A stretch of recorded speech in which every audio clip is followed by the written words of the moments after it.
嗨，我是 J.K.， 欢迎来到圣经拼图。上一回我们谈到启示录的7间教会是有其顺序的，也提到彼得主教的位置被超等使徒公义者雅各所夺去。今天我们要继续谈耶稣对初代教会的交代。翻开启示录第2章第4节，放弃起初的爱心。为什么是爱心呢？其实以希腊文的翻译，爱心可以说是所重视的，也就是上帝所重视的事情。什么是上帝所重视的事情？以旧约而言，上帝重视摩西律法600条，只要犯了一条，就等于是犯了600条，所以只有犯跟没有犯的分别，非黑即白。因此，犹太人要进入天国，可以说是比登天还要困难。依照旧约先知但以理70个7的预言，尼希米建立城墙在490年之后呢，天国要降临在这个世界上。犹太人经过换算，知道时间大约会在西元40年。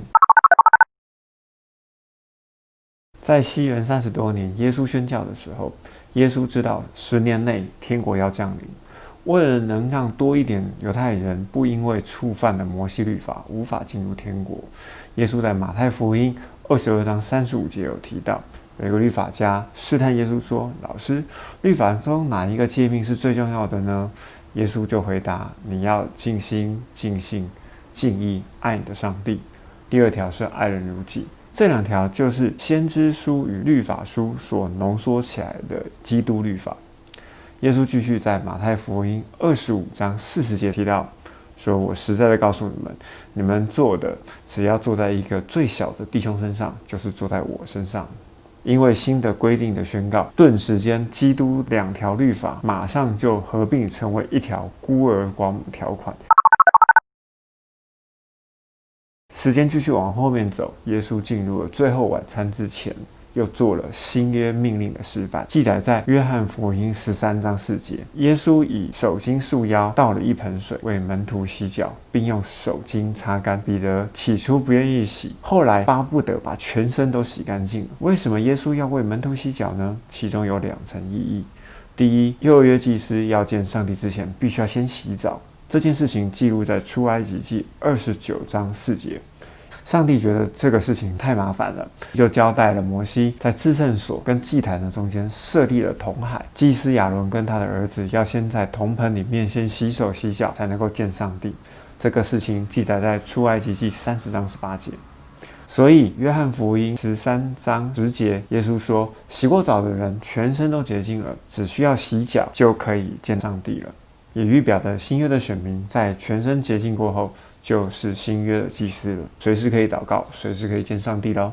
第2层的意义是西元33年，耶稣最后晚餐前亲自做了新约的命令示范，大服侍小的洗脚礼。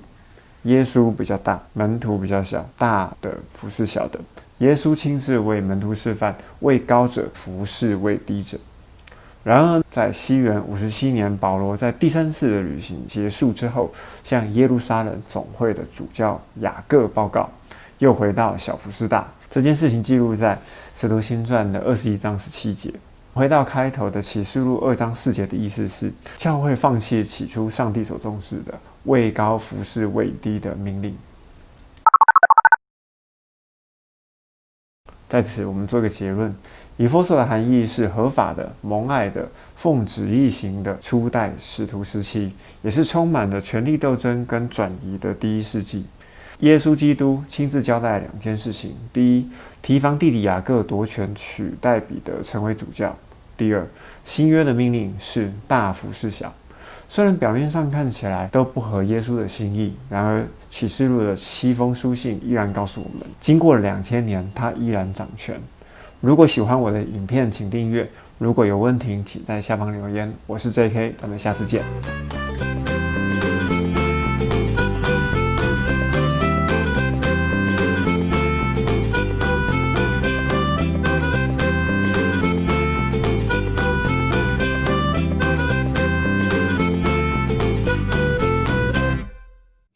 因为新的律法，因为新的律法，因了新